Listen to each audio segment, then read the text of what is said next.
Today we're going to have a fairly nice short brief one. We're going to look at a couple of things. First of all, we're going to look at that process again of auditing templates, and I want to do that because I had a wonderful opportunity to audit my templates over the Christmas break. New Year's Eve is my classic time. New Year's Eve, New Year's Day. It's the most significant day in my working career. It's funny you should mention that, Mark, because I also took the opportunity while I was sitting around not doing anything to revamp my templates. And I've got to say, if I'd have known how much fun this was, I'd have been doing it years ago. Yeah, people think I'm crazy because to me, it is the time when I get to sit down, Peter, and say, have I learned? Can I do it better? How do I do it better? And if you're using a template on a regular basis, and we're typically editing our template anytime we spot something throughout the year, but we're not going over in that fine-tooth detail that you do at the review. And the review just allows me to look at the whole process and say, how can I tweak this? How can I make it better? And that whole process, I probably made 100 odd changes to each major template, just in a word here, a comma there, a phrase, an order of a sentence. All those are things that that got changed in that process. And for me, it was the word processing application that I use has been recently updated, and so some of the features don't work anymore or have changed. So I took the opportunity to start from scratch and get a whole new template going. And that was a really worthwhile exercise. Yeah, no, I think it's a great opportunity to just see, can we do it better? So I'll encourage you all just to take that time just once a year to sit down and specifically look at your templates and see how to improve them. And it's not dramatic, is it, Peter? No, it was, well, as I say, it was great fun. I was really surprised. Yeah, I mean, the bottom line is a template saves you time when you're working. Who would agree with that? Yeah. Yeah, I did the same thing. I redid my template too. And how did you find it, Vicky? Yeah, it was good. I've been using Word, but never formally trained. So sometimes the formatting really gets to me.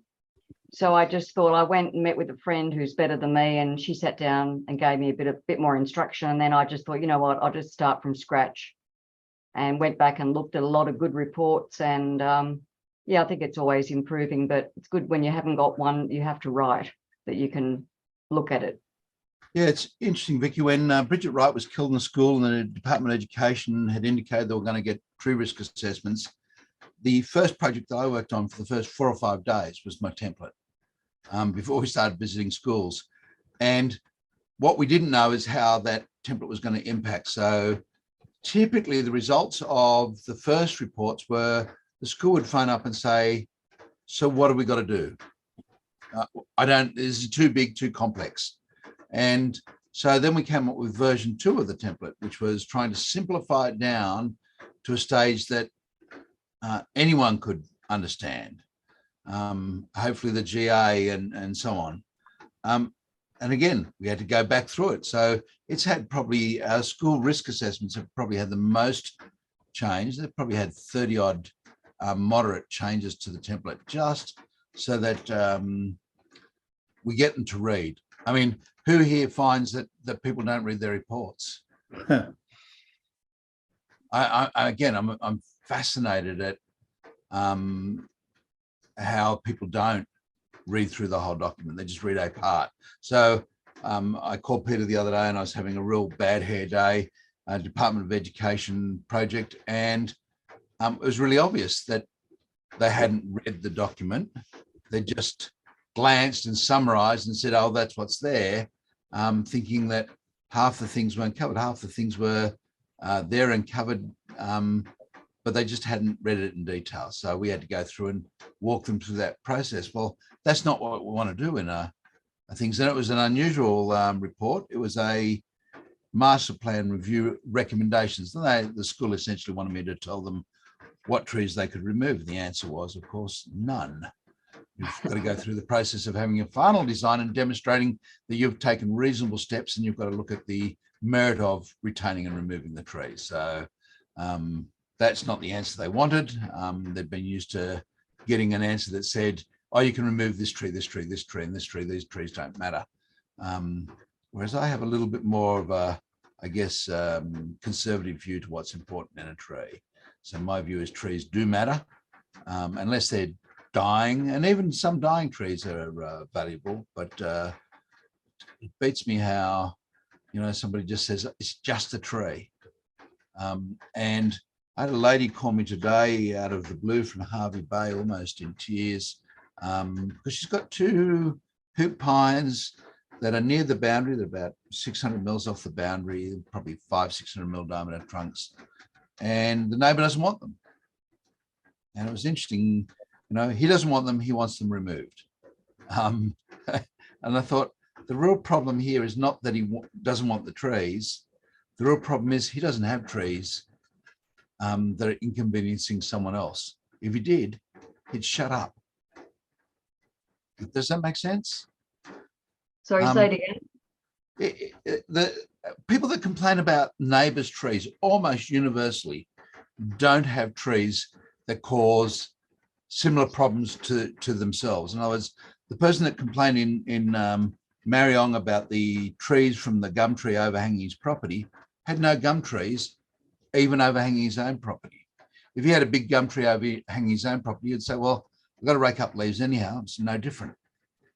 You know, it reminds me, many years ago, my solicitor had a noise order taken out against him because his children were swimming in the swimming pool between the hours of 9 and 5, and the neighbour found that unpleasant. So again, why? Well, she was an elderly person. She slept later. She didn't want that disturbance. So they had to come to some agreement about how that was going to happen. If she'd had children of her own and they were swimming in a pool, she wouldn't care at all. It's the same. People that complain most about trees are people that don't have trees that are creating those sort of issues on their own property. Sounds like an Irish joke, Mark.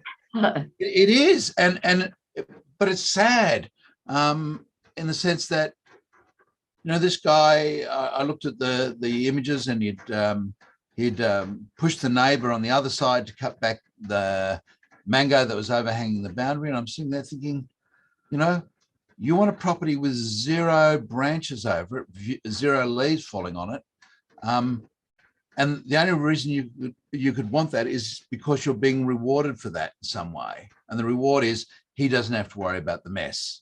He doesn't have to worry about the falling debris. As I said, if you had the falling debris from his own trees, he'd shut up. So it's just something to think about in terms of how things fit into place. But it also raised the second thing, and the thing that I thought we'd discuss today in just a little bit of detail. I know we've touched on it before for a whole session, and that is the expert witness report and how to deal with that. And I thought there'd be some things there that might be useful to discuss from an arborist perspective. Last time we heard it from a legal perspective. So how the legal industry views it, but how do we view it as an arborist, and how do we handle it? And that's pretty important. We get asked regularly to write legal reports, expert witness reports. And they're an unusual document. The Chief Justice in the Land Environment Court indicated that, you know, it is unusual to have an expert providing evidence, in the sense that it really breaks the hearsay rules, but there's this exemption given to us. And there are things that we need to do. We need to comply with a code of conduct that is universal around Australia. So it doesn't matter where you work, what jurisdiction. You know, Peter, if you decide to cross up into Queensland, you have obligations to do some things. And those obligations are fairly uniform now. And they came out of, interestingly, the Land and Environment Court here in New South Wales. Land Environment Court was one of the first specialty courts to deal with environment, if not the first in the world. And in the earlier days, we'd go down and we'd sit in the court and wait for time to give our evidence, and we You'd sit down there for a couple of days and you'd go in and you'd give your evidence. And there was a point to which you were encouraged by the process to be an adversary for the client. The process now really works at trying to avoid that. So your job as an expert is to serve the court. Okay, so one of the things you want to make clear in your service agreements or when you're engaged is my job is not to help you. That's an indirect thing. My first job is to make sure that the court is helped by what I do, and you're going to pay for that. So if there's an issue, I'd rather discuss that with you now. Sorry to interrupt, Mark. Sorry? Sorry to interrupt, Mark. Could I ask though, is it our responsibility to advise the client if we're going to do a disservice to them in court? Yes, look, absolutely. That's what I'm saying. At the beginning stage, if you're going out and you've got a brief, your job is to say, hey, look, letting you know this is where you stand. We've done X, Y, Z. And typically, I'm looking at one, I think, on Thursday. And I guess by the time I've visited the site, read the files and assessed the impact, I will have probably have done maybe 5 or 6 hours worth of work. So that's not going to come for nothing, but I've got to go through that process. And then I can answer. I can say to you, look, this is realistically where you stand. This is what I think the situation is.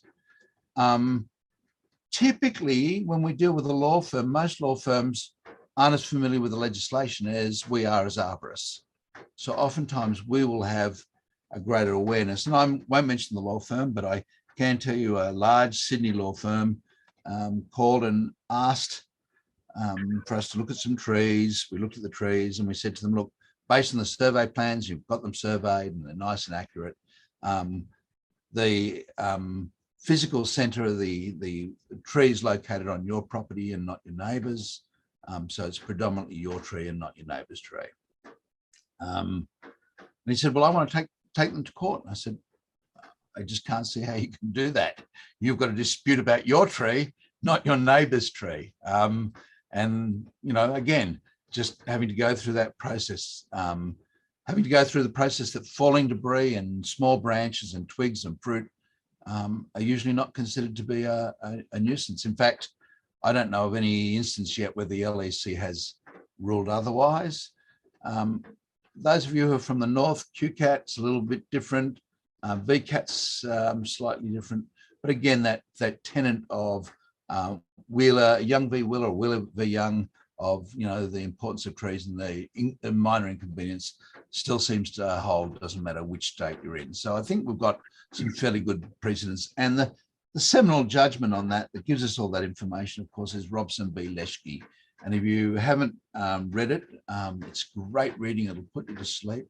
I think there's probably the critical bit in the judgment is about the last 3 or 4 paragraphs.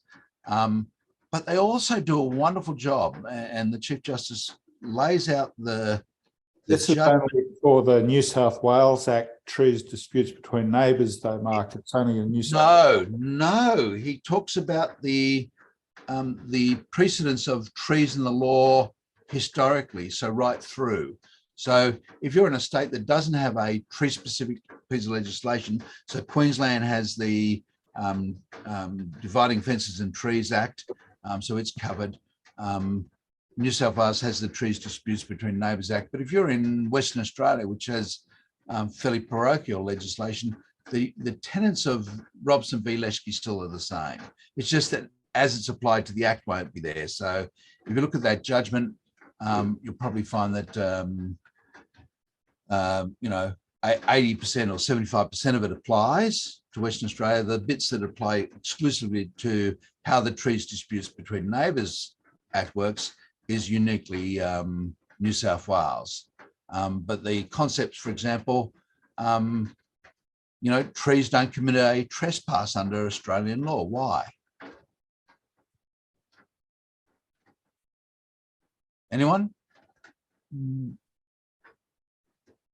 Intent. There's no intent for the tree to go over the boundary. It's just a consequence of its growth. So we say it creates a nuisance. not a trespass.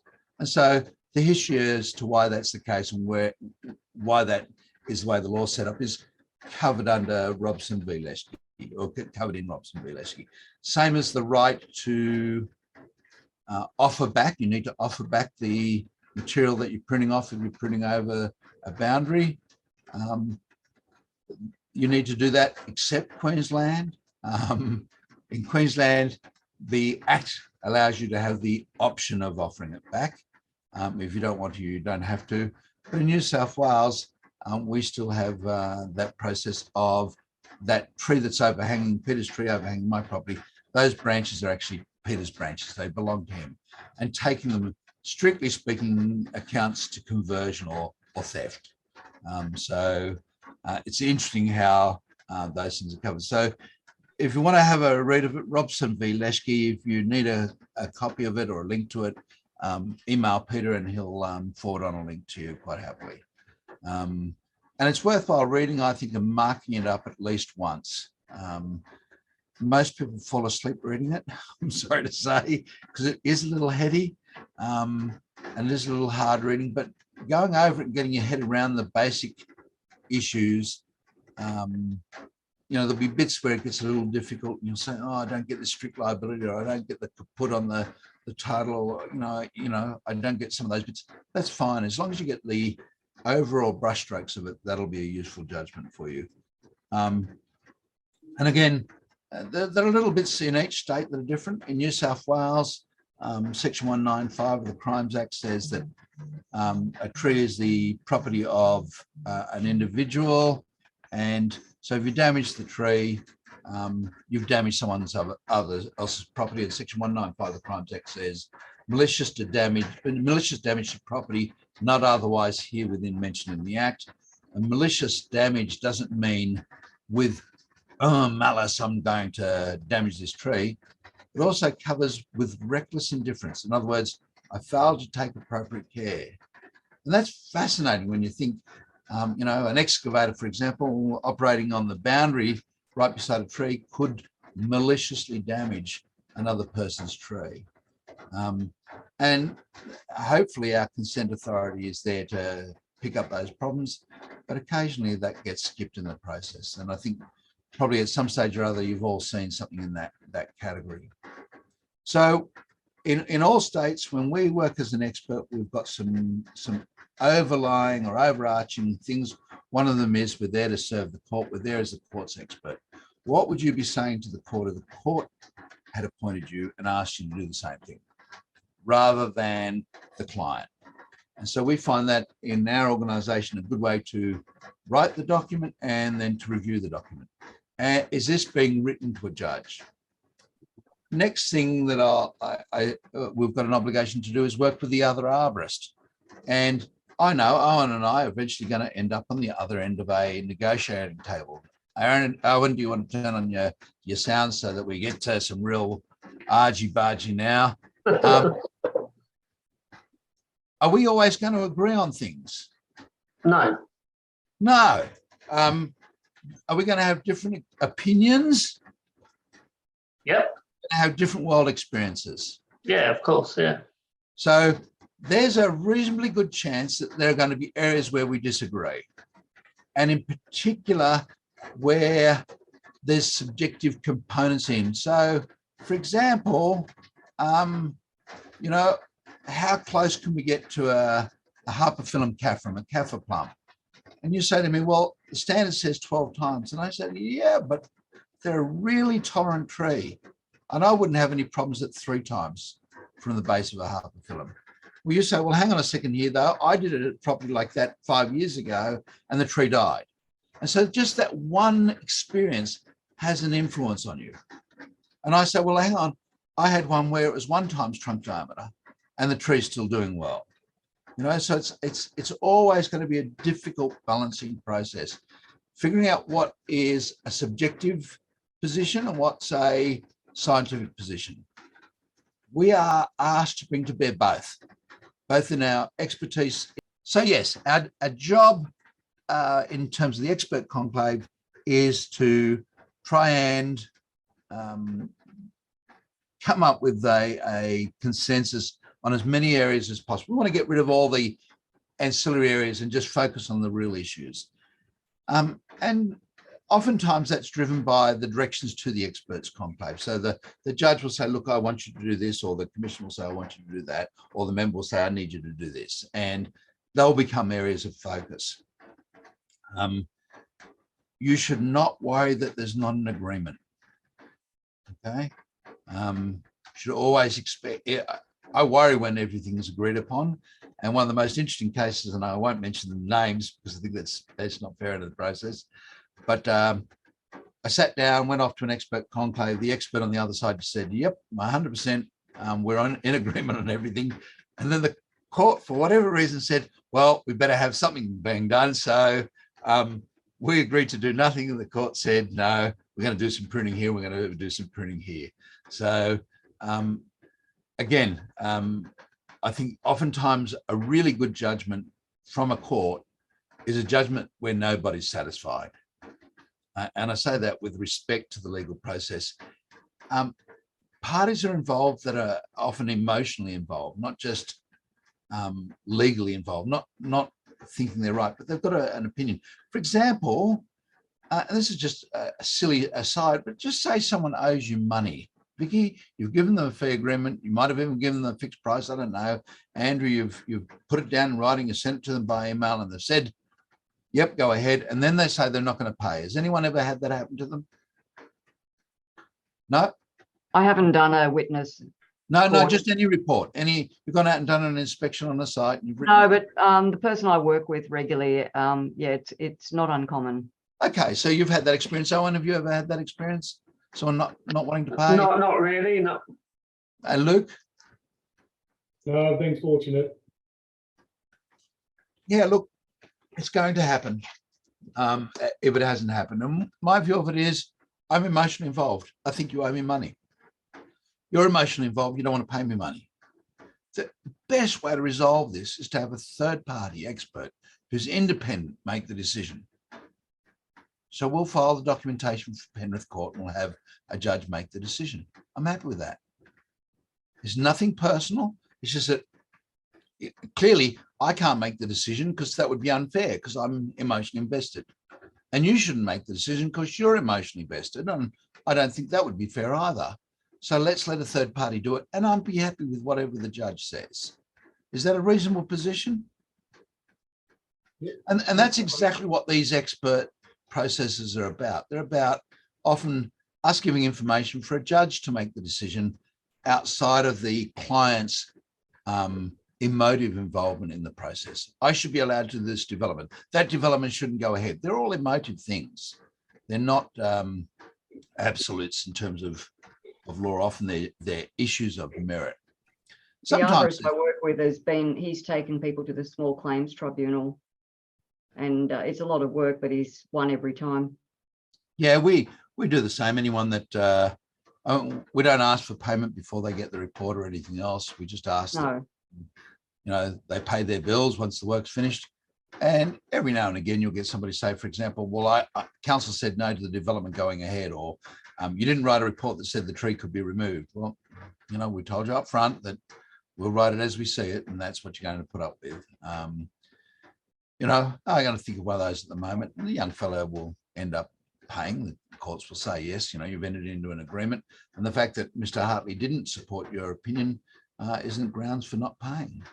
So it's that emotional side that gets there. And he's upset. And I understand and I respect that he's upset because he didn't get what he wanted. And I'm upset because I'm not getting what I wanted. And that's one of the definitions of anger, is when something stops you getting what you want.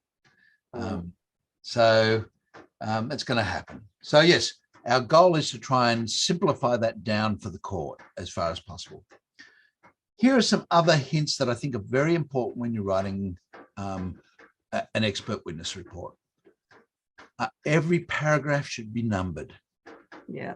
It makes it so much easier for the parties in communication. Every line? Every line? No, just every paragraph. A long paragraph would have 7 sentences, and most people will have no trouble saying, paragraph 23, sentence 17. You can number every line. There's nothing wrong with that.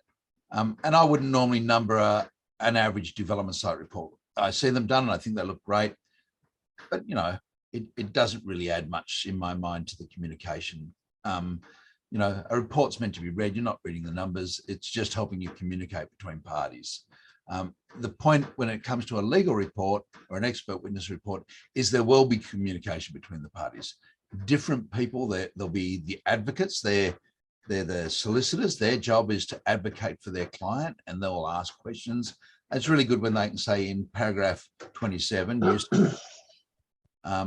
please, you know, explain more or ask questions about it or whatever they want to do. So numbering your paragraphs are good. Don't make it personal. In other words, if there's something you disagree with, just keep it non-emotive as far as you possibly can. And that's useful. Another thing that's very useful is when you're writing an expert's report, perhaps with the exception of the LEC, because the LEC has some expectations that might not be as normal. But if I was writing to a Supreme Court judge, or if I was writing to a judge in the local courts or the district court, I would write to the judge. That is, I'd write it in first person, not third person. Whilst it is a technical report, it is an expert's report, and that is it's about you and what you think. Why the LEC a little different? There's a little bit, and I don't think it's changing, but there's a little bit to which our technical writing style has been represented as being the way to communicate in the LEC. And it's probably not an ideal way to communicate. So yeah, don't say I all the time, but write it as though you're writing it to the judge. And you're writing him a, or her a, or them they, any others that I've forgotten. It's not meant to be personal. You're writing it so that the reader thinks that you're writing to them. Why? It's more engaging to read something that's written like that. And often these reports aren't particularly great. Next thing is, if there's a term that you've used that is unique in the way that we've applied it, make sure you've defined it. If there's something that requires a visual component, make sure that you have illustrated it, diagrammed it, somehow or other communicated it, found a model that helps them understand it. Otherwise, it will make it harder to communicate. It's easy to get for them to get confused. So if you say there's a wound on the tensile side of the first order branch from the ground, good luck. Okay. If you say the first order branches are the branches that come from the trunk, Peter, letting you know I'm recording it now. Okay. Apparently, when you dropped out, it gave the control to Luke Smart, and Luke was polite enough to hand it over to me. Well, I'm glad you worked it out. My apologies. So yes, if you say the first order branches are the branches that come directly from the trunk, and on the fourth side there's an injury, and this is what it's like. It's on the top of the branch. That's the tensile side. Again, that helps communicate. Your job is to add clarity in the communication. And I'm forever amazed at how much effort I try to put into communicating clearly, and I still get it misunderstood. Has anyone else had that issue? Yeah. And I had a report the other day that someone had done on a project that gone out and done some real investigation, and they wrote a report, and I said, I don't know what they mean by this. I wasn't trying to be picky. I just didn't understand what they were saying. And so they wrote back, and I thought, well, it still doesn't make sense to me, but it's not going to really alter the end results. I just still don't know what they're saying. And rather than pushing it, but yeah, they'd attempted twice to explain what they were trying to communicate, and it wasn't clear. It is difficult for me to communicate with precision. So if I look at a school report, for example, and I say, this is well, we talk about the risk of a tree. You know, we use the terms, and I don't know whether any of you do, low risk, moderate risk, high risk. Does anyone use those terms? Yeah. What the hell do they mean? And so we would say something was low risk. In other words, they don't need to worry about it. We'd say you don't need to worry about it. And then we get back there the year afterwards and the tree would be cut down. Why?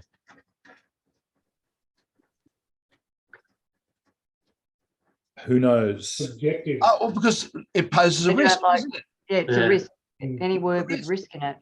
Yeah, so we stop using the words high, moderate, and low. We have a tree that poses a risk that needs to be addressed. So we say that's essential tree work. You know, if the risk is unacceptable, then it's essential. Then we have our second group, which is secondary, and that's stuff that currently is acceptable or is tolerable and ALARP, so tolerable and as low as reasonably practicable, but that might become unacceptable in time. And you might want to do something now rather than leaving it. So the dead tree that's standing upright often has a lower risk than it did when it was alive, at least in the first year or two. You know, trying to explain that you don't have to do that this year. You don't have to do that next year. You might not have to do that for 5 or 10. And I did one school during the first year that was in a national park where they had dead stags that had been standing since the 1950s. And I remember going out with a whole pile of young testosterone males who wanted to get rid of every tree, and they'd say, oh, it's dangerous. And I'd say to them, well, push it over. And at one stage we had 8 guys pushing on a tree, on a dead tree, on a dead trunk, trying to push it over. I said, if you can't push it over, the wind is certainly not going to knock it over. You know, so we got rid of the moderate and low risk because they were just constantly misunderstood. And then we have maintenance. And maintenance is work that you can do at any time. It doesn't have to be done at all. And that's the stuff that I would like them to do, but they may not need to do. Now, that would have been where I'd have put low risk stuff. You know, this is just general tree maintenance stuff. But if you don't ever deal with it, not going to be an issue.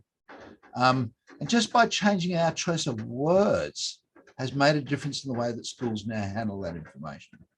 It's not uncommon to go back and find maintenance stuff sitting there 3 and 4 years later. And it's not uncommon for us to get back, well, it is a little uncommon, get back in 3 or 4 years and say the risk now has got to the level where it's unacceptable. Oftentimes it's still acceptable 3 and 4 years later, but at least we're getting closer to it. So that's just, again, the thought in how we communicate and how critical words are in that process. And not just words, but the whole ideas and concepts. So having the concept in your head, first of all, of what am I really trying to communicate here? There's some stuff that I want you to do, and it's got to be essential. There's some stuff that you don't need to do, but it would be nice for you to do. How do I communicate that? Next thing that came to my mind, just talking about that, when we looked at risk in that context, I don't know whether you've ever seen it. This work's got to be done within 4 weeks. This work's got to be done within 3 months. This work's got to be done within 12 months type scheduling of things. Mhm. If we said it's in 1 week and others are in 1 year, we're essentially saying this risk is 50 times higher than the other risk. And I don't know that if you're doing a qualitative assessment or if you're using a system, Peter, like Valid, that doesn't give you real numbers, that you can say that. So those, it really is the things that aren't acceptable or aren't tolerable in ALARP. So the things that where you could do something to reduce the risk back to a tolerable level. I don't know whether you can really be that specific in it. If the risk is, if you're using QTRA, anyone here use QTRA? Yeah. Owen, yeah, okay. Yeah. That was Luke, was it? Yeah. And Andrew, was that yes or no? QTRA, yes. Yeah. Okay, so when you say, oh, look, you know, I've looked at the risk and it's 1 in 100,000. Well, if it's 1 in 100,000, the likelihood of it happening in 1/10 of a year is 1 in a million. So when you say I've got to get it done within a week, you're really saying that risk is just so much bigger than it is. And there's a really famous case, Woods v. Mercedes, where Turner is the arborist or tree assessor, and he really gets himself into trouble in many ways, I think, by over exaggerating the amount of risk that was there. You know, you should be doing this. It's a high priority. This is a high risk tree. And, you know, it comes back to bite his estate in the end, and they end up getting sued. So, like I've had clients before that want that though. They want to know, can you tell me what needs to be done in 6 months and what needs to be done in 12 months? Yep.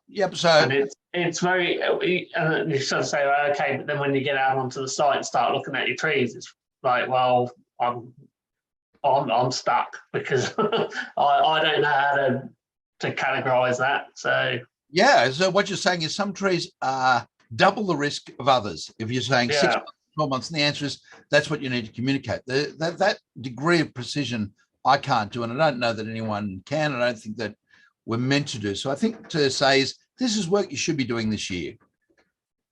No, I mean, the stuff that I start prioritizing. So that's where we put our secondary stuff. If you don't do it this year, it may never need to be done. I mean, again, I think of the number of dead trees I've seen in schools where I've said, you don't need to do it, you don't need to do it, you don't need to do it, particularly smaller ones. And then during one of the inspections, I've grabbed it and I've pushed it and I've thought, oh yeah, that's ready to go. And I've really given it a good hard shove, pushed it over and said, you don't need to do it now. It's lying on the ground. And I think we get caught in this this thing of wanting to do what society wants of us rather than being the leaders and saying, no, I'm going to do a risk assessment, happy to do that. And this is the priority I do them in. And that's all I'd say is, and there'll be some stuff there that'll be upper end. You say, do this first, do this stuff later. And it probably in most cases is. Now, there's some stuff that would be imminent that I need to do straight away. And straight away, it doesn't mean tomorrow. I closed a school down a number of years ago because a co-dominant stem was creaking and cracking over the toilet block. And I thought that was enough grounds for them to go home for the day because there's no alternate toilet block for them. But that's the only time I've ever felt the need. Most cases you can simply isolate. Once you've isolated, you've got the situation under control. And then it's again scheduling it. If you've got a tree cordoned off that's falling apart and no one can get hit, what's the risk like? Acceptable. Yeah, exactly. So one of the things that this imminent failure thing creates, I can see a tree and you'll have all seen them. And if you haven't, let me know and I'll pull up a video next time we're together where you can actually hear the tree cracking or where you can see the things really starting to go asunder. And you can say, well, look, this is, really likely to fail at any stage. You're not sitting there doing a risk assessment at that stage. That's mad. Okay. So don't do the risk assessment. Just simply say, this is a tree that needs managing now. And now might be putting up the barriers now and getting the tree crew in a week's time. There is a funny one I think I might have mentioned before that did occur in the city. Fig tree was spotted moving in the ground. If a tree's moving in the ground, it's time to act. Doesn't necessarily mean you need to remove the tree. You might do a reduction, you might prop it, you might do 100 things, but you need to be doing something. And before the tree crew got there to chop the tree down, it fell and actually hit a pedestrian. And the only thing that goes over my mind 100 times for that is how on earth did they, if they knew there was failing and they called a tree crew in, how on earth did they get away with not isolating? It would have been, I'm sorry, you can't use that footpath. You can't go through there. Now, they may have done that and the person may have been like, and we've all had it on a site where they say, I'm going through anyhow, I don't know. But if they hadn't isolated, then that would be a problem. So be very careful with how you communicate. Use your appendices again. The stuff that doesn't communicate directly to the paragraph you're writing before or afterwards doesn't belong there. So if you want to add in a whole pile of site photographs, unless they're relevant to what you're actually writing, put them in the rear, put a caption on them and have them in the appendices. only include them in the body of the text if they're communicating clearly. Can you edit your pictures? Can you make them lighter, brighter, do bits and pieces? What do you reckon? Yeah, if you say so. Oh, no, I don't think you should. Well, I don't know. I've got in my reports that the photographs are taken with whatever camera and then they haven't been modified and they were taken on that date, blah, blah, blah. I modify photographs all the time. Your camera modifies them when it's taking photographs. It's sensing the environment around them. You're not using a old SLR camera or even a fully automatic digital camera that you're going back on a manual. So you're not adjusting the photograph when you're taking it to adjust for the light, white balance, depth of field, all those things. Here's what you mustn't ever do, and that's modify the image to either conceal something that wouldn't have otherwise that would have otherwise been seen, or reveal something that wouldn't have otherwise been seen. That's unfair. But if the job is to say, look, there is, and I can show you the contrast. For example, if I'm doing photographs into a school report, I'll often brighten the photographs up because when they look at them on the screen and when they print them, it's easier to see than when it's just running on natural light. But if I said the leaves were looking yellow and I adjusted the color contrast to make it look more yellow, then that would be unacceptable behavior. That would be unethical. If we were using old-fashioned print photographs, and that's what we often did use in the earlier days, print photographs, and you'd print them out. In the earlier days, you'd go down to the photo shop and have them print them and sticky or glue them into your reports, and then you'd have to do multiple copies. They're equally as well adjusted. It's easy enough to say to a shop, oh, look, I underexposed these by a half a stop. Can you over adjust them by half a stop?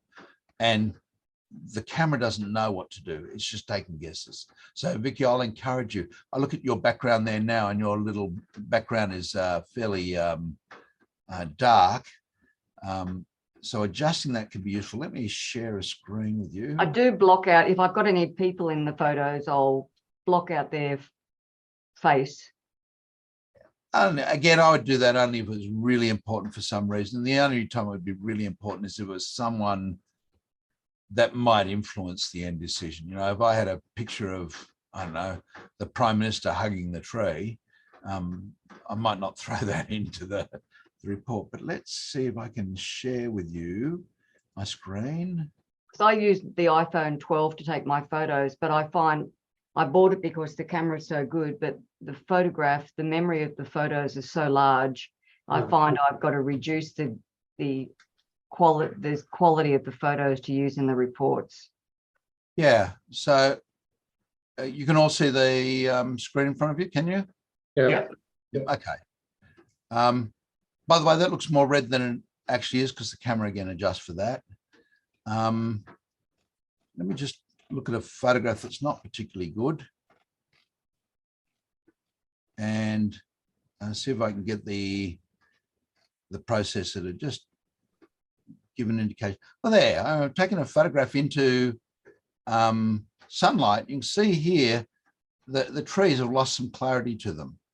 So I can fix that in the software that I'm using. The time that would be wrong, it's a little overexposed and really lacks clarity. Let's see if I can do this.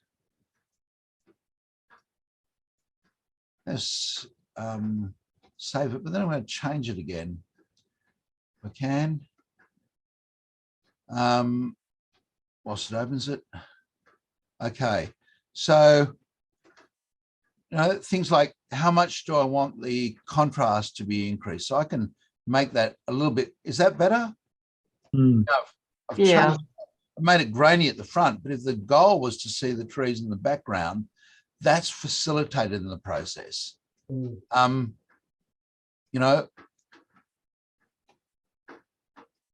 That's our job, is to use the information to communicate. And if I'm trying to show that the lower half of the canopy is dying, I've done a better job with that there than there. Yeah. Yeah. So if you're concerned about the communication, then you would just simply put into your method that images, where necessary, the contrast, color and light were adjusted to facilitate communication. Interesting, all that you're showing is the information that was already there. You haven't added anything. But if I were to, and I can't do it with this software, I can do it with Microsoft. You know, if this starts to become, in fact, there was a great scam on it a while ago. A variegated plant collector had up on his site a whole pile of different colored plants, including things that had these amazing purple and blacks, and it was all photo edited. That is not acceptable. Okay. But if you want to try and show that that area is dead, then adjusting that and tweaking that so that you can do that, I think is important. And if you were doing it commercially as a photography job, that's what you would do. You'd have adjusted your camera settings to accentuate that. We're not professional camera photographers, but we have the opportunity after the event to tweak those things. Sorry, Mark, what's your opinion on cropping a photo? Somebody else's photo? Yeah, or your own. Copying it? Cropping it, like cutting bits out of the again, let's just go to it. The purpose was to indicate in this case that the bottom of two Leighton's green or Leyland cypress were declining. I would go to new and snip that at the drop of a hat. There we are. That communicates even better. Yeah, okay. Okay, because I've taken away the distractions. Yep. If I'm trying to give a context of where those trees are in the garden, then having that might be there. But do I need the foreground then? In which case, let me do another crop. And so I use a snippet tool all the time. Yeah, me too. Yeah. You know, now I've got the garden. It's probably not that part of the garden. And, you know, now I've got rid of the stuff that was confusing in the image. Yeah, yeah. Now, having said that, I do nowadays routinely, and it's interesting, I was talking to Peter about this during the break. I used to have 6 images to the page, and I don't print them anymore. I don't know when I last printed a report, but it would have been 3 or 4 years ago. We have a ridiculous printing fee now for an image. If it's a page with an image, we'll do it on photo paper, and I think it's $11 an image, so $22 an A4 page for glossy paper to print them. But nobody asked for it, and we don't really want to do it. So I thought, this is ridiculous. Why am I doing 6 to a page when I can do 2 to a page? So I take almost every shot I take, and let's just verify that almost every shot is in landscape mode. Don't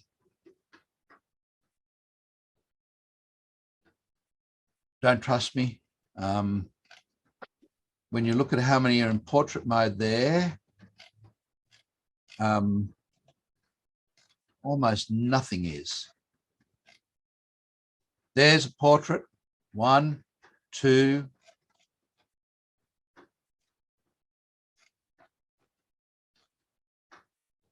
3, 4. Not a lot. Would be great. 5, 6. So wherever possible, I take them in landscape mode. The reason why is I can fit 2 photographs on an A4 page in landscape mode, and a bigger image is easier for people to see. It's pure, you know, they just do it on the screen, or if they're looking at it digitally, the photograph costs them nothing to look at. The bigger image makes it easier. So actually, I generally find, Mark, when I go out to site and I'll have a client who's printed my report off to discuss as well. So they get kind of ticked off when they're printing off hundreds of pages worth of large images. So I actually reduce. I used to do 2, and now I do 4 per page. Yeah, look, 4's fine.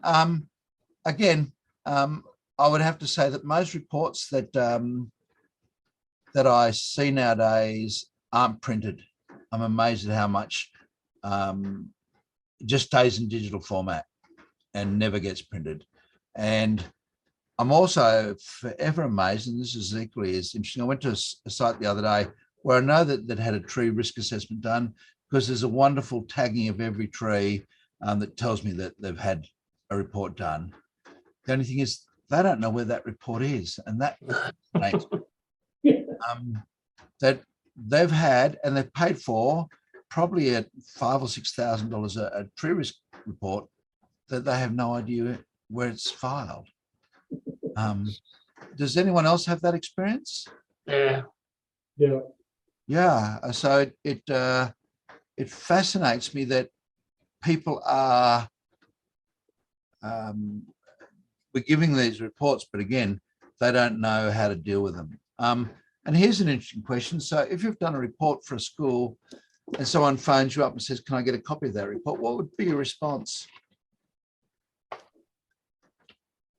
That would depend on who's phoning up. Exactly. Okay. So if it's me, you'll say no, but if it's Peter, you'll say yes. I get that deal. It depends on why they're doing it. So oddly enough, Owen, if you were getting, you'd been asked to go back and do a school after I'd done it, I'd want you to have the report. Yeah. So I'd just say, look, we just got to check with the school, make sure that's okay. But apart from that, I'm happy to provide you with a copy. Yeah. But I'm interested to see how that whole process plays out. So, yeah, most times it's 2 pages. And again, because if I'm trying to communicate that, you know, this tree had a prior failure, you can see the prior partial failure here. It's darker color. If I'm trying to communicate that, even if I crop it, let me do that. New critical bit for that failure is probably that there. So there we are. I'll crop it down the critical bit. That's only just big enough to see, and that's essentially half an A4 page. If I shrink that right down, it becomes difficult to see, and it becomes harder for the, I can't do it there, I'd have to put it into a document, but it becomes harder to see that information. And so sometimes you ask whether I crop an image, sometimes I'll do exactly what I've done there and expand it into that space so that it is easily seen, particularly when you're talking about really subtle things that aren't so obvious. So, you know, a wound on the top side of a branch that you've seen from the ground, sometimes it's useful to take a context shot. So here's the tree, that's the branch, and close up, that's the wound that I'm talking about, or that's the codominant stem that I'm concerned about. And sometimes that may even be 2 images from the one image. That is, I've zoomed in, like you're saying, Vicky, the quality of the images nowadays, you can zoom in and cut out 85% of the image and still have a suitable A5 image. If you're old like me, you'll remember that our earlier digital cameras, you know, were 2 and 3 and 4 megapixels, and nowadays we're taking 12 megapixel images and bigger, and some of the cameras now 54 megapixel, and that's just enormous amount of information. So you can cut and crop. So yeah, the important thing is you just communicate, and if you're doing that as a part of the process, then I said somewhere in your method you might like want to indicate. I would not generally say what image I took the camera with. Do you know why? Anyone? Doesn't really matter, does it? No, I don't know why. I've seen it in lots of reports. Yeah, I don't know. It's one of those, it's what we've always done, so we should keep on doing it. It's, I don't know, we've ever heard the story about the roast pork and why they cut the end off the bone. And the kid asked Mum, you know, why do you do that? And it's, well, it's what you do. And why? Well, it's what my mother did. So go ask your grandmother, and grandmother says, well, that's what we always did. That's what my mother did. Why don't you go ask your great-grandmother? And great-grandmother says, well, I always did that because the pan that I was using was not big enough to fit the whole thing. And there's a point to which that is the reality of what we do in arboriculture. One of the things that, for whatever reason, annoys me is the use of the word methodology in a report. In most cases, it's a method, and yet methodology has been so well encapsulated into our reports as arborists that I would have to say probably 7 or 8 out of 10 reports say, here's our methodology. And a methodology compares methods, whereas a method is what you actually did. So in most cases, you've got a method, not a methodology. So I was going to show you why I wouldn't worry about it in most cases. And hopefully you can see this if I go and pull up a search engine. Yep. See my screen. And if I go, hopefully I've got a picture in my Dropbox. Oops. Come on, go back up. Camera uploads. Yeah, okay. So when I'm taking a photograph, the nice thing about digital photos is that they tell you a whole pile of information. So I can click here at any stage and it'll give me a whole pile of interesting bits and pieces. The date it was taken, the resolution was taken with an Apple iPhone 11 Pro. The f-stop was f1.8 and so on, all the way through. It tells me where, in this case, because I disclosed that on my images, the longitude and latitude. Now, I will say it was quite funny in the early days when people started posting photographs of their pot plants, and I'm not talking about the geranium type, the cannabis type, and saying, look at mine, with these devices that were giving GPS coordinates. The cops had a great time saying, so if you're going to do illegal things, I say, leave your phone out of it. But the nice thing about leaving this in is I can interrogate my screen as to where I've been, and it will tell me what images I took there. And so if I've gone out and I've done an inspection, and I'll show you that in a second. I did an inspection. I was at Bexley on the weekend. Let me see. If I ask Google to show me my Bexley images, provided I've got it updated, Bexley, New South Wales. Probably help if we use capitals, but that's okay. There it is. So it now knows where I've been. And oftentimes, if I give a more precise address, I can look at, so for school, for example, if I say James Roos High, it will show me the photographs year by year by year, which is really useful in just being able to quickly go through things. So having that information. So yes, when you share information digitally, it gives you information. And one of the things that I'll tell you is that if you've been given photographs by a law firm and they're notorious for it, they want to scan everything and send it to you as a PDF.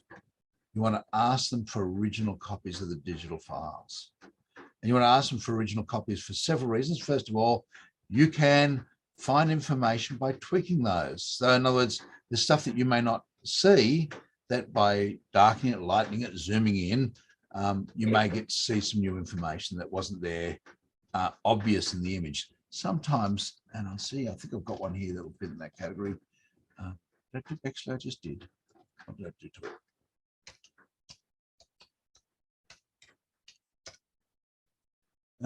Yep. Sometimes being able to zoom in gives you extra information. Just trying to find it. Okay. So if this was your Mark, I noticed that photo was 3.7 meg. So do you reduce the size of those photos when you put them in your report? Word actually does that almost automatically for you now. So Word produces a low intensity document, but if I've done it as an A5, I could reduce it down, but it automatically compresses down now. Does it? Yeah. So it shouldn't be too big, but if it isn't doing that, then yes, I would reduce down the image. 12 12 megapixels is a big image to put in. Having said that, if you put 10, no, it must compress it down, because if you put 10 or 15 images into a report, it's not coming back as a 60 meg file. Otherwise, we couldn't email them. So at least when you PDF them, I'm pretty sure beforehand, Word has a compressing version of itself now. But here, you can't see things clearly in this wound on this tree. But if, and I'm not done it, I'm not going to change it, but if I zoom in, oops, zoom in and I adjust things, I'll move you guys to the other side, sorry. You may see things that you wouldn't have otherwise seen. And, you know, there I have, and it's going to take forever to do it on the screen, but there I've got a fruiting body, and now I can see that fruiting body. And that may not have otherwise been evident on a printed copy. On the printed copy, you see almost nothing, because now you're looking at something that's going to be smaller than that. So let me do that for you. No, it won't go down, unfortunately. I thought it might. If you took that down to smaller than its actual size, so to get it into the A5 size, take it down by a factor of 4. So that little fruiting body, which is just there, would be 4 times less conspicuous. In other words, you wouldn't notice it. At least you wouldn't notice it at our age, Vicky. Yeah, is that might pick Microsoft it up, but I've got Photo no. Editor? Is that what you're using, Microsoft Photo Editor? Is that what you're I using? just use Microsoft Word if I'm, so Yeah. I'll tweak it in Google before I move across. And then when I put it in the report, I'll often, let me just open up one and I'll show you. Undo edits. So if I were to put this in, it doesn't suggest any changes. And I don't think it's going to, oh, there's a, so that's using the camera to zoom in to show the body. But yes, I'll just cut and paste it into the, or copy and I use the clipboard, and then I exchange the photographs. So I have a template that has already images, just a dummy image in, and I'll swap that over. Yeah. And then Word then allows me to go in and tweak contrast. It allows me to deal with exposure, and it allows me to alter the pixelation or the pop that makes things contrast more in terms of pixel. It takes out the vagueness and make things crisper. So that can help to communicate as well. So yes, photographs, tweak them to communicate. The purpose is for them to communicate. And unless you're a professional photographer who's taken 20 shots and done them all at different, and that's what a photographer would be doing. Commercial photographer would take just dozens of photographs. And nowadays, it's not uncommon for commercial photographers to use things like Photoshop or photo editing software to tweak their photographs regardless. So I say go for it. Just don't do it to mislead or deceive. Do it to communicate. Yep. Yeah. When you're communicating in the report, again, follow the technical style in terms of what you've been asked to do, your brief. And I think I might have mentioned this before. If you're dealing with a law firm, where possible, having a discussion and agreeing on a brief beforehand is ideal. Lawyers tend to be lawyers. And oh boy, I've been asked some dumb questions in the brief or given some dumb instructions where I spend and waste hours answering questions that I really shouldn't even be bothered answering. So trying to avoid that process is desirable, trying to get them to agree to amend the things. And again, that's stuff they need to disclose then. If they've given you a brief and amended the brief, they need to disclose that, explain why. You know, they can ask you dumb, silly things that you just never think that anyone would ask you. You know, was it possible for a the tree to have failed at some stage, you know. Well, probably don't need to look at that. I really need to look at the risk associated with the tree, because the answer is yes, every tree is eventually going to fail. And so, you know, there's things that they will ask that are silly. So try and have a discussion with the law firm or the solicitor, so that you both understand what's going on. What else can I tell you? That's about it, I think. So keep it simple. Try and write it first person to the judge. So if I was writing to you, Andrew, I'd say, you know, I went out and I looked at the tree, not I went out, the author went out and examined the tree. Okay. I can do that passively. The tree was examined on the 15th of November. That's fine. That gets rid of one of those I's. If you're getting too many I's, don't I it. But make sure that when you're writing, that the judge is aware that you're writing, or the commissioner or the member, that you're writing to them. So it's different. Why? Because you are being the expert. No one wants to know what the impartial third person who doesn't exist, the third party narrative in writing. No one cares what they want to do. They want to know what you, Andrew, what you, Vicky, have got to say. And so it's a little uncomfortable going from a traditional technical writing style to an expert writing style. And but it does make the difference, and it is interesting to see that change and that contrast. If you're writing for a tree commissioner, someone like John Douglas or David Galway, they're used to reading technical reports. Write it technical. Forget the I's and the U's. They're comfortable with that. They've read hundreds and thousands of reports by students that are written in that format, so they're very comfortable in that style, rather than using the first person in the situation. But if it's a situation where you're dealing with a judge, almost none of the judges will be reading reports that are like that. And looking for good expert witness reports to emulate, it's a difficult process, but they are out there. The other thing is, never, ever, ever let the legal team persuade you to change something. Okay. The court has been very scathing of a couple of my reports. One of them for not using referencing correctly, and for not following standard referencing processes. So they would like it a consistent, you know, either Harvard, Chicago, you know, any of the systems, but consistent through it.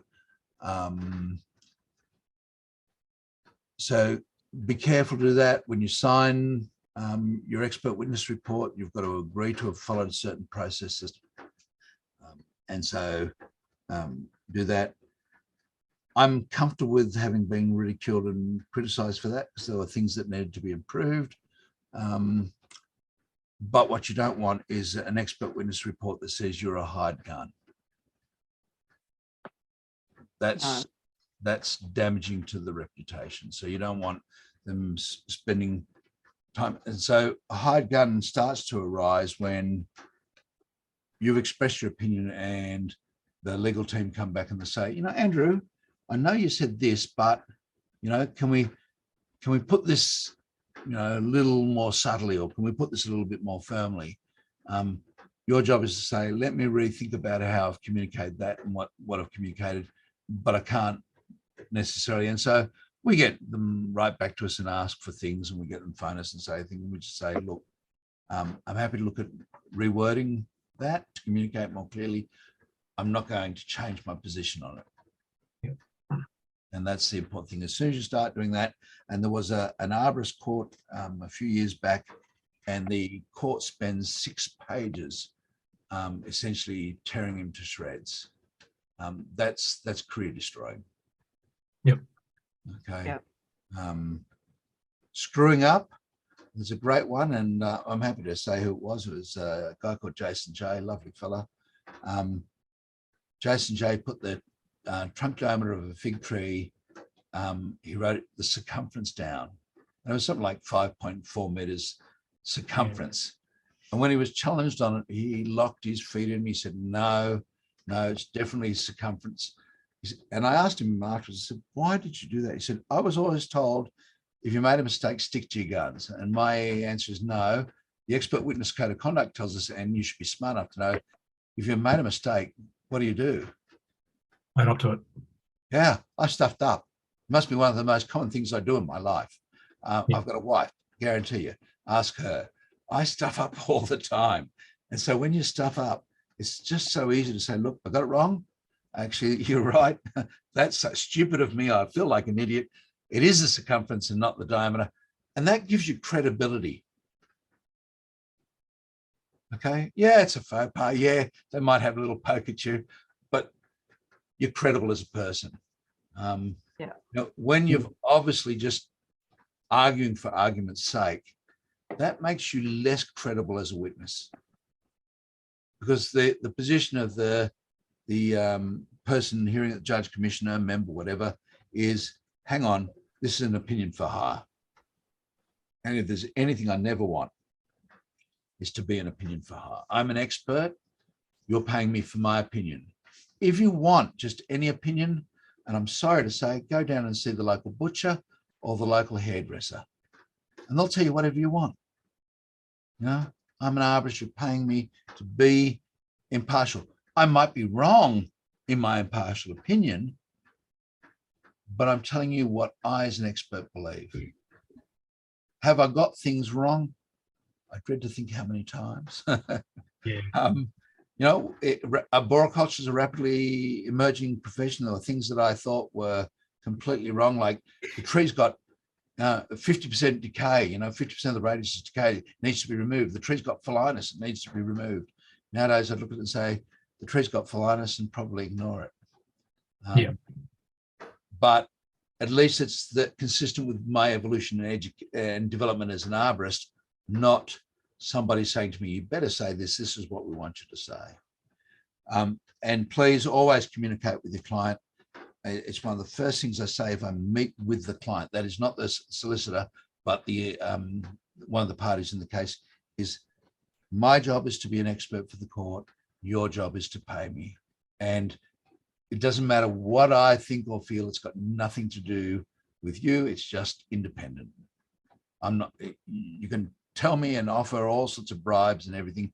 And I will say this, a while ago I was in a court case, and I did get greeted by some people who asked me to have a discussion with them, and they talked about an attaché case full of cash. And I said, you can't get me for an attaché case. We need to be talking about a traveling suitcase, American Tourister full of cash, because it would ruin my reputation, and my reputation is worth good money to me. And the sad thing was, when the matter went to court, I had to advise the legal team that had happened and explain that the guy on the other side hadn't done it. It was a third party, but it may or may not have been influenced. The matter was argued, and after about 4 hours of arguing, it was dismissed on legal grounds without me ever giving evidence. And I thought, damn it, I could have had an attaché case full of cash. You'll enjoy the humor of it, hopefully. But I remember when I was at university, my computer science tutor, at the end of the very first tutorial being handed back, said, Rory was his name. Rory said, the person that handed their tutorial in with the $10 note, thank you, your grade wasn't changed. And I guess that's the other side of it, is I probably should have said, thanks for the suitcase of cash. I'm not going to change anything. But I think if you're dealing in that end of town, you know, I like not having to put bulletproof glass in the front of my house too. So guys, I'll see you, those of you who are doing tips in about 3 weeks' time. If there's something you'd like to discuss at WAR, let us know. I know that next block, Peter's going to look at some of the alternative software that he's been using. I got to play with some of it the other day, and I think there's some merit to some of it. One of them is an alternative to using computer-aided design. Does anyone here use CAD? Yes. Owen, okay. Those of you who don't play with, you're using ArborCAD, Owen, or? Yeah. Yeah, okay. Those of you who don't want to 3,500 a year subscription or something? It's, yeah, well, to get it, a single off one is probably 4 or 5 grand. Yep. Okay. So Peter will show you a 2D type system that's using some interesting software that overlays on layers on PDFs, and I got to have a play with it, and I thought, yeah, this is certainly somewhat easier than something like DraftSight or AutoCAD. It's not automated like ArborCAD, and it's the automation of ArborCAD that makes it easy to use. But I wouldn't say it's easy to use. Is well, it it's Bluebeam? Is it Bluebeam software? It'll be interesting to what you see. This stuff is very expensive. It's about $120 for a lifetime license. Well, So in contrast, and I was impressed with how Peter's been using it and manipulating it. And so I thought it'd be good just to see that there are other options out there that might be useful other than just straight Word or the equivalent in Pages in Apple that some of you might find interesting. And the software he has been playing with is available for both platforms, so iOS and standard PC. So Irrigation planners I've been talking to lately have been using a software called Bluebeam software. don't And know it, but again, it's fairly inexpensive, and quite a few builders and irrigation planners have been using it. I haven't tried it yet, but yeah, it's fairly inexpensive apparently. just open up my Bluebeam, Bluebeam, BEAM, I think. M with an M. Yeah. Bluebeam software. Yeah, construction software. Yeah. Okay. Yeah, no, it is. Looking at that, it's 375 again. I don't know what the complexity is like. Within an hour, I was ready to do a tree protection plan up. It was a little bit more cumbersome, and getting the skills to manipulate things the way I wanted wasn't as easy for me. For those of you who use iOS, it's probably more intuitive because it's a little bit more like our iOS in the way that it handles things. So the Apple format rather than the PC format. Apple's a PC, but you know what I mean. Yeah. So yes, well, that's again something that might be worth having a look at. Certainly, anything that makes our jobs easier. The one thing I did like about Infinity Design that Peter had been playing with is we could do an overlay in a PDF, and the architects, the design team can take that overlay and put it onto any of their plans. That things like AutoCAD, even ArborCAD, allow you to play with layers. I don't know, have you played with layers, Owen? Yeah. That's miserable stuff, if you ask me, because it was the layers are horrible. Yeah, it's pretty complex. If someone's disciplined and organized, it all ends up in the right spot where it should be. And that's half the problem, is by the time you get the drawing package, everybody's had a crack at it, and it's just a complete mess. And half the job is picking the drawing apart to get it to a stage which you can use. Yeah, exactly. And that's what I found with the same thing. But it was, again, fairly intuitive just to zoom in, click on an item and say, just delete that. But then you had to make sure that you weren't deleting any sub layers. That's right, yeah. Information. And I found things like drawing boundaries and tree numbers linked together, and you're sitting there thinking, so then you had to go right through all the sub layers and remove the right components rather than just the whole lot. But yes, so I'd be interested to see. Certainly, it lacks some of the features, but it has some of the user friendliness that I think may make it easier for the average arborist to learn. So if you're using AutoCAD, ArborCAD, as I said, does do a big chunk of that hard work for you by being able to use the CSV files back in and things like that. So that does make life easier, but hopefully that'll be helpful. Is there anything else that anyone wants to cover in any of the report writing vlogs that we do? Thanks very much. No, good. No? Okay. If so, just let Peter know. Otherwise, guys, I'll see you in 3 or 4 weeks' time. Okay, bye, Mark. Great. Bye, Bye. everybody.